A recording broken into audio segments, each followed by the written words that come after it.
এবার যে খবর আমরা নজর রাখবো, আজ ফের সুপ্রিম কোর্টে এসএসসি মামলার শুনানি। 26,000 চাকরি বাতিল মামলায় আজ শীর্ষ আদালতের শুনানি। বিচারপতি সঞ্জীব খান্না ও সঞ্জয় কুমারের ডিভিশন বেঞ্চের শুনানি। আমরা চলে যাব সরাসরি রুমকির কাছে। রুমকি রয়েছেন আমাদের সঙ্গে ওয়াই চ্যানেল থেকে, যারা চাকরি প্রার্থী তাদের সঙ্গে। রুমকি, সব থেকে বড় প্রশ্ন, সত্যি সত্যি যোগ্য অযোগ্যদের আলাদা করা সম্ভব হবে নাকি গোটা প্যানেল বাতিল হয়ে যাবে? এই নিয়ে ভয়ঙ্কর একটা উৎকণ্ঠা রয়েছে তাদের মধ্যে, যারা তোমার পিছনে বসে রয়েছেন তাদের সঙ্গে যদি একটু কথা বলা যায়। একদমই তাই, একদমই তাই। সমাজটা একটু স্পেসিফিকভাবে জানিয়ে দিই, 2016 সাল থেকে এই যারা আজকে আন্দোলন করছেন তারা কিন্তু শিক্ষক শিক্ষিকা, তারা কিন্তু চাকরি করছেন। অর্থাৎ তারা 2016 সাল থেকে চাকরি করছেন, এত বছর ধরে তারা চাকরি করছেন, বেতন পেয়েছেন, কিন্তু এখন তাদের রাস্তায় বসতে হচ্ছে কেন? তার কারণ তাদের চাকরি অনিশ্চয়তার মুখে। 27শে ডিসেম্বর থেকে আজ 27শে জানুয়ারি লাগাতার তারা এই ওয়াই চ্যানেলে অবস্থান বিক্ষোভ করছেন, প্রতিবাদ জানাচ্ছেন। ছবিতে দেখানোর চেষ্টা করবো। আজও তারা স্লোগান দিচ্ছেন। আজ তাদের মামলার শুনানি রয়েছে, দুপুর 2টোয় তাদের শুনানি রয়েছে। অবশ্যই তাদের সঙ্গে আমরা কথা বলবো, জানতে চাইবো যে তারা কতটা আশাবাদী, কি ভাবছেন আজকের এই শুনানি নিয়ে। আজকে আর শুনানি রয়েছে দুপুর 2টো নাগাদ, কি বলবেন, কতটা আশাবাদী আপনারা? দেখুন, আমরা পজিটিভ আছি যে যোগ্যদের একজনের চাকরিও বাতিল হবে না এবং আমাদের প্যানেলটা থাকবে। যারা যোগ্যতার ভিত্তিতে চাকরি পেয়েছি তারা সসম্মানে নিশ্চয়ই স্কুলে ফিরে যাব। আমরা শুধু একটাই দাবি রাখবো, আজকে যেহেতু রেসপন্ডেন্টদের বলার দিন, যেটা আমরা জানি বিকাশ রঞ্জন ভট্টাচার্য আছেন, মনিন্দর সিং আছেন, বা সিবিআইও বলতে পারে, তো আমাদের একটাই দাবি তাদের কাছেও যে তারা যেন কোর্টকে কোনো রকম ভুল তথ্য দিয়ে মিসগাইড না করেন এবং তারা যেন সঠিক তথ্য দিয়ে শুধুমাত্র সেগ্রিগেশনের পক্ষেই তাদের বক্তব্য থাকে, কারণ তারাও নিশ্চয়ই দুর্নীতির বিপক্ষে। তো দুর্নীতি যারা করেছে বা যারা চাকরি পেয়েছে সেইভাবে, তাদের বাদ দিয়ে যোগ্যদেরটা বজায় রাখার যুক্তি নিশ্চয়ই তারাও খাড়া করবেন। একেবারে লাগাতার 27 তারিখ থেকে আজকে 27 তারিখ, 1 মাস হয়ে গেল আপনাদের প্রতিবাদ আন্দোলন। আপনারা কি মনে করছেন, সেগ্রিগেশন যোগ্য অযোগ্য বাছাই করা সম্ভব হবে? দেখুন, আমাদের সুপ্রিম কোর্টের প্রতি আমাদের আস্থা আছে।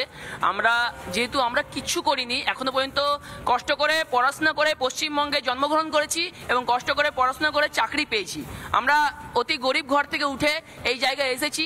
আমাদের ন্যায্য চাকরি, হকের চাকরি আমরা ফেরত চাই। আমরা কোনো রকম অন্যায়, দুর্নীতি কোনো রকম কিচ্ছু করিনি। তাই আমাদের ভারতবর্ষের আইনের প্রতি আমাদের পূর্ণ আস্থা আছে যে আজকে আমরা বিচার পাবোই। আমরা আশাবাদী আমাদের আজকে বিচার হবেই, সেগ্রিগেশন কোর্টে হবেই। লাগাতার আপনারা আন্দোলন চালিয়ে যাচ্ছেন, আমরা দেখতে পাচ্ছি 1 মাস হয়ে গেল আপনাদের এই প্রতিবাদ আন্দোলন, স্লোগান দিচ্ছেন। আজকের এই রায় নিয়ে কতটা আশাবাদী, কি বলবেন? দেখুন, সেগ্রিগেশন কিন্তু অলরেডি ডান। সিবিআই দ্বারা, বাক কমিটি দ্বারা সেগ্রিগেশন প্রুফ এটা হয়ে গেছে। কলকাতা হাইকোর্টে এটা হয়ে গেছিল। তার কারণেই তারা চাকরি থেকে ফ্রড ক্যান্ডিডেট বাতিল হয়ে গেছিল, তাদের বেতনও বাতিল হয়ে গেছিল, বেতন ক্যান্সেল ছিল। আমরা চাই ন্যায় আদালতের কাছে আজ একটা গুরুত্বপূর্ণ হিয়ারিং। বিরোধী লয়ার তিনি যেন কোনো চক্রান্ত না করে, সরকার দুর্নীতি করেছে তারাও যেন সেটা মেনে নিয়ে যারা যোগ্য, যে সেগ্রিগেশন সিবিআই করে দিয়েছে সেই সিদ্ধান্ত যেন বহাল রাখেন এবং তার জন্য সরকার এবং বিরোধীরা জোরালো সওয়াল করেন, যাতে যোগ্যরা দুর্নীতিমুক্তভাবে চাকরি করতে পারে। তারা যেটা বলছেন যে বিভাজন হয়ে গিয়েছে, যেখানে সিবিআই চার্জশিটে দেওয়া ছিল সেই যে তথ্য, সেই তথ্য তারা এই মুহূর্তে তুলে ধরেছেন, সমাজে দেখানোর চেষ্টা করব। এই মুহূর্তে তারা বলছেন যে ক্লাস যারা 10, যারা 9, 10 তাদের ক্ষেত্রে দুর্নীতির সংখ্যা মানে পার্সেন্টেজ হচ্ছে 8.50, আর যারা 11, 12 তাদের ক্ষেত্রে পার্সেন্টেজ হচ্ছে 14.47। অর্থাৎ এই শতাংশের দুর্নীতির জন্য বাকিদের চাকরি কেন বাতিল হবে, এই প্রশ্ন তুলেই তাদের লাগাতার আন্দোলন। আমি আরো যারা রয়েছেন একটু কথা বলে নেওয়ার চেষ্টা করব। দাদা, আজকে সুপ্রিম কোর্টে শুনানি রয়েছে, কি বলবেন, কতটা আশাবাদী আপনারা? হ্যাঁ, আমরা অবশ্যই আশাবাদী, কারণ হচ্ছে সিবিআই তো অলরেডি যোগ্য অযোগ্য লিস্ট তো দিয়ে দিয়েছে। আমরাও চাই যে আমাদের যারা বিরোধী পক্ষ সেটাকে মেনে নিক এবং রাজ্য সরকার বা এসএসসি সমস্ত সব কিছু মানে ঠিকঠাক তথ্য এবং দিয়ে আমাদেরকে যাতে এই যন্ত্রণা থেকে মুক্তি দেয় আর কি। এবং আমরা আশাবাদী যে আমরা মুক্তি পাবো ওই সর্বোচ্চ বিচারালয়ে। 2016 সালে আপনারা পরীক্ষা দিয়েছিলেন এবং 2016 সালে পরীক্ষা দেওয়ার পর আপনারা চাকরি করছেন, এখন আপনাদের রাস্তায় বসতে হচ্ছে, কি বলবেন? এটা অত্যন্ত দুঃখজনক যে রাজ্য সরকার এবং এসএসসির এই অমানবিক কার্যের জন্যই আমরা আজকে পথে বসেছি। ঠিক আছে, আমরা সুপ্রিম কোর্টে আবেদন করেছি। এখন আমরা আশাবাদী যে সুপ্রিম কোর্টের কাছ থেকে আমরা প্রকৃত বিচারটা পাবো।